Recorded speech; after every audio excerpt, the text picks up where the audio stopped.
What's going on, everyone? It's your boy Prince Delos. Welcome back to the channel, and today we are going to be talking about Marvel's Avengers as it is launch week, ladies and gentlemen. The game is launching this Friday, so I wanted to get this video out before the early access starts on Tuesday, really Monday night at midnight. It's going to be a rolling release, and I want to talk about the hype and news surrounding this game. I feel like there's a little bit of a controversy. The community is pretty divided on where they stand for this video, for this game, excuse me. And it's because with the beta that released, we had 3 weeks worth of beta, right? The first beta weekend was for PS4 pre-orders, and then the next beta after that was all pre-orders on all platforms, and then the last beta weekend was a free open beta for everyone. And after that, there's been some mixed signalings. I hear a lot of people saying this game is just going to flop. It's going to be another Anthem, and that's really not interesting. Looks like it's going to get boring real fast, and a lot of just wordless blather, really, and a lot of salt on the internet. So I figured, why not, me myself with my Thor shirt, try and come out and bring some positivity and knowledge to the fan base with this upcoming game. By the way, Thor is going to be the hero that I'm going to main, so if I catch you online, Thor is mine. Leave him until Spider-Man comes out. Then you can have him. But without further ado, I brought up two different articles.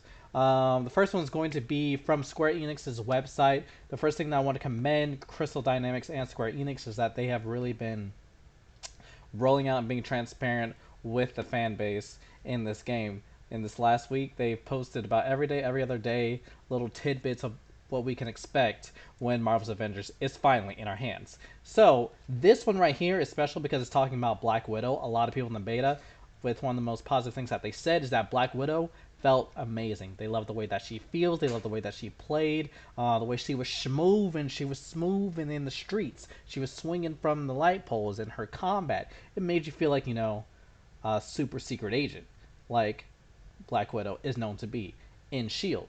So this I find to be very special. So we're just going to dive and skip a little bit to show about what one of the things and reasons of why I think this game is just inherently different from Anthem from a development standpoint. So we're going to start right here. First paragraph. As Crystal Dynamics co-head Scott Amos says, when it came to Black Widow, we knew we had to make her feel awesome. If this was a Black Widow game and only a Black Widow game, what traits, skills, and abilities would be needed to make it feel like a true representation of that hero? It might surprise you to know Black Widow was the first Avenger to be worked on and the first to be completed. Creating the iconic super spy was a labor of love. Combining her gadgets and unstoppable combat together was a labor of love, ladies and gentlemen. That first statement is going to set the precedent of the tone for the rest of this video. That the development team behind Marvel's Avengers, this is essentially a passion project. They wanted to do this. They are fans of the source material. They are doing it because they are loving what they do. And that's different from the development team at BioWare behind Anthem. I got some good skins in the beta. I was definitely rocking this one, like this a lot. This is her S.H.I.E.L.D. cadet costume and the final concept art of what we get in game. Also, shout out to Laura Bailey for voicing that woman. Yes, queen. Okay, so early planning. Marvel's Avengers is a true and authentic, again, passion project. You're going to see a recurring theme here. Passion project for Crystal Dynamics. Boom. Because everyone on the team is already intimately familiar with this universe. That baked-in enthusiasm and knowledge has had a massive impact when designing each Avenger persona and a unique combat style, notably Black Widow, right? Alright, so, yep. Going to lead into the next paragraph here. Vince Napoli, lead combat designer, says, many of us, me included, have been Marvel comic fans for years. Say it one more time. For years. While others are more familiar with the movies or TV shows. Shout out to the MCU. You don't often get to work on a game where everyone is a die-hard fan in different ways. But that's how it was for Marvel's Avengers. So when we were initially planning Black Widow and the rest of these characters, actually, we took the opinions of the entire team. People have all sorts of crazy ideas, and we put them all up on the board and thought, let's see what happens if we try to tackle some of these crazy ideas. Well, what you get is something that people undoubtedly want to see. And here's some concept art of Black Widow fighting Taskmaster with the A-Day mission that you got to play in the beta slash everyone has seen a dozen times. It's a running meme at this point of the product promotion that they've been doing. And lastly, I'm not going to read this entire article. If you want, you can check it out at Square Enix's website or any Marvel Avengers social media. Play Avengers on Twitter. The combat mechanics fit the character, not vice versa. So this is another thing that kind of blew my mind a little bit. Not only that Black Widow was the first Avenger they worked on and finished. That makes sense of why she felt so good in the beta. I personally I liked her, but I really liked playing as Miss Marvel and Hulk during the beta. I had the most fun with those two. I know a lot of people didn't really like Hulk. They felt that he was too hard to play at times because of how big he was and easy to hit. But I like that tank playstyle, and I like that difficulty of trying to, through the skill tree, figure out a way to get this man to survive and just start trucking enemies. But anyways, back on topic. So, for Black Widow, a clear picture of what fans want and expected to see quickly emerge. Yada yada yada. Yeah. Okay, we're gonna skip this paragraph. It's gonna be below here. More concept art. Natasha Romanoff, the element of Natasha's fighting style, evasion, and movement. She attacks, dodges, gets back in close, and so on. We iterated on those elements repeatedly. As it stands now, you can draw a weapon, fire it, put it away, grapple in close, lay in some hits, all very quickly and smoothly. It all makes her feel very sharp and clean to control, like this fit. Come on now, getting the feel right. So here we go.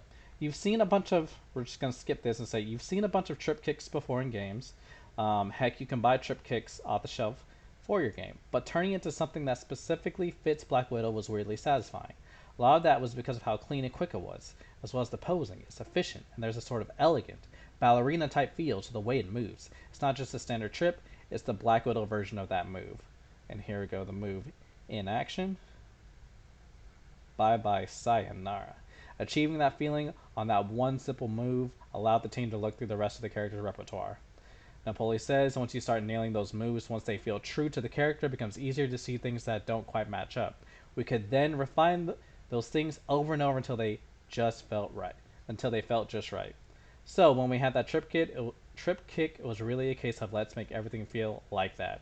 Once we had our Black Widow. And then it goes on to talk about her invisibility move and other stuff. But I just wanted to pause and hopefully, going through that little bit of the article, makes clear of tonality that if anything else, this development team was really excited and dedicated to bring an authentic Marvel experience to the fan base. Whether this is all just a PR front, whether Square Enix just got that bag and they threw it at Crystal Dynamics saying we got to make this game good, or whatever it might be. From my standpoint, I think a lot of fans' standpoints is that this game is coming from something special. Now, with launch of this week, however it turns out with their opening weekend and months to come and how they're going to support this game, it might be average at best, right? It might be, just a chill, brain dead, let's have fun playing as Marvel superheroes type game like Marvel Ultimate Alliance. I'm not saying those games are bad, but again, they're pretty ranging from average to pretty good. Just something to kick back and have some fun with. But I do not think that is going to flop like Anthem. I feel like a lot of fan base, whenever they hear games as a service or games of service, it instantly sends like a chill down their spine. They are averse almost immediately because of Anthem. Anything with that tagline, people say before it even comes out that it's probably going to not be good or flop. Even though Anthem is really the only game that has burned its fan base that badly. Because the other games of the service that we can think of that are popular is Division 2, which is doing average, is doing okay from what I've checked, and Destiny 2, which is doing good. Some can argue okay, but they have a new expansion coming out in the next few months, as well as a roadmap for promised expansions and content of the next 3 years. So Destiny 2 is pretty good. It's chilling. Division 2 is okay. The water's a little cold, but it's okay. None of those are even close to Anthem. So I don't see what's this aversion to games as a service. And I might be sounding like a Marvel fanboy slash a Destiny 2 fanboy, I guess, but I'm just looking at the facts that I think people are just, they love to jump on a hate bandwagon and they're just afraid of being burned again, so they're keeping their expectations low, which is okay. I understand. Keep your expectations low no matter what, because it sucks to be burned for a game you're really excited for. Hashtag Mass Effect Andromeda. I was really excited for that game, and that also flopped. But let's go into part two of this video of, since we mentioned Anthem, segue, how Bioware's Anthem went wrong. Agents, Avengers. Speaking of Avengers Assemble, you know that like button right there? If you want to join the Agents Avenger Nation, be sure to like and subscribe. Help the Delos Ninjas grow. And join my content. So, without further ado, of that plug, how Bioware's Anthem went wrong. This is an article from Kotaku written in 2019 by Jason. I apologize, I can't pronounce your name. So Anthem, everyone's heard of it, everyone's seen the memes and whatnot. But let's get into the nitty gritty of why I think, from a development process, this is already inherently different from how very Avengers few things went right in the development of BioWare's latest game, an online cooperative shooter that was first teased in mid-2012, but spent years floundering in pre-production. Many features weren't finalized or implemented until the very final months, and to some who worked on the project, it wasn't even clear what kind of game Anthem even was until that E3 demo in June of 2017. 5 years of not knowing what this game was going to be, of having a clear vision. 5 years. Less than 2 years before it actually came out later, they came out with an explanation for the name. The game's planet was enveloped by something called the Anthem of Creation, a powerful, mysterious force that left environmental cataclysms across the world. So the name Anthem, their backup name, because originally it was going to be called Beyond, they didn't know how to spin it until this late in the game? 2 years before? Alright, dog, you can keep that. When the Anthem launched in February 2019, it was panned by fans and critics. Today, it has a 55 on review aggregation site Metacritic, BioWare's lowest score since the company was founded in 1995. That hurts me. That hurts me right here. The developer, once known for ambitious roles, playing games like Dragon Age and the original Mass Effect trilogy, has now released 2 critical flops in a row, following 2017's disappointing Mass Effect Andromeda. I hate it here.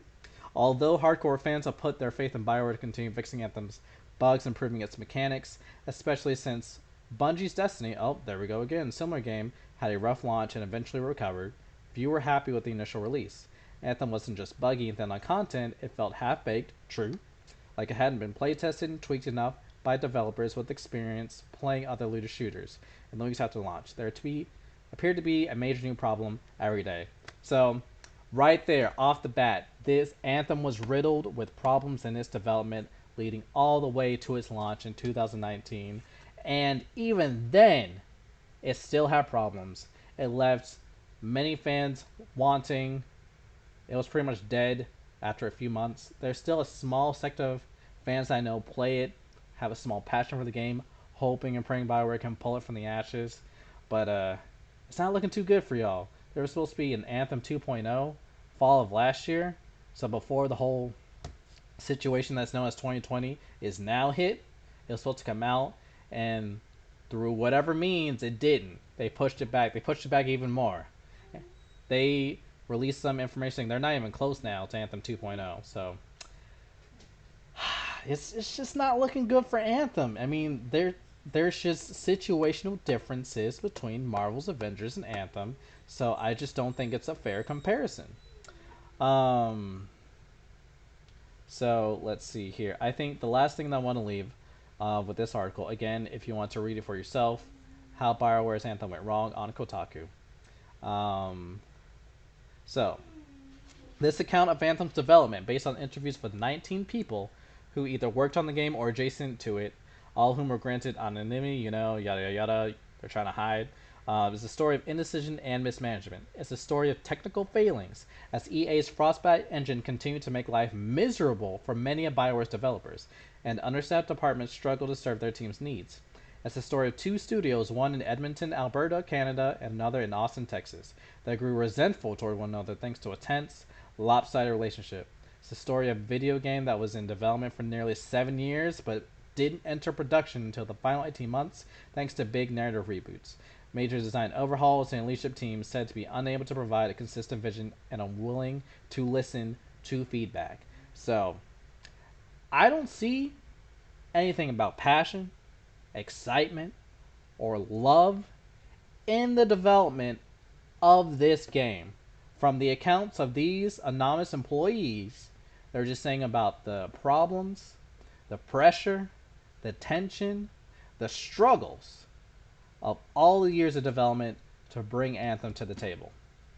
And the only problem, major problem that I can recall with Marvel's Avengers is that they had to delay it to continue working on it. Can't remember how long the delay was, if it was a year or two, when it was originally supposed to come out. And people speculate that they delayed it because they turned it into a games of service game. And it was originally just supposed to be strictly single player story driven. But it's looking better than Anthem. That's all I'm saying. I think people just need to take a step back and really analyze the facts of, if anything, this game is going to be at least okay, good. I don't think it's going to be a flop. I think from what Square Enix and Crystal Dynamics have presented at their war tables, their plans to support the game in the future. I know it sucks for y'all who can't get Spider-Man. I understand that, but just give Avengers doesn't deserve as much hate. And that's all I was trying to say with this video. Just wanted to bring that knowledge to you. So once again, my name is Prince Delos. I hope you have enjoyed the content and the video of today. If you enjoy this content, please leave a like and subscribe to my channel. It's really going to help me grow, and I appreciate it. Look forward to more future Avengers coverage, and catch me on my stream where I'll be streaming this game 3 days a week or anytime that I get a chance. And love your faces. Have a great day, and peace.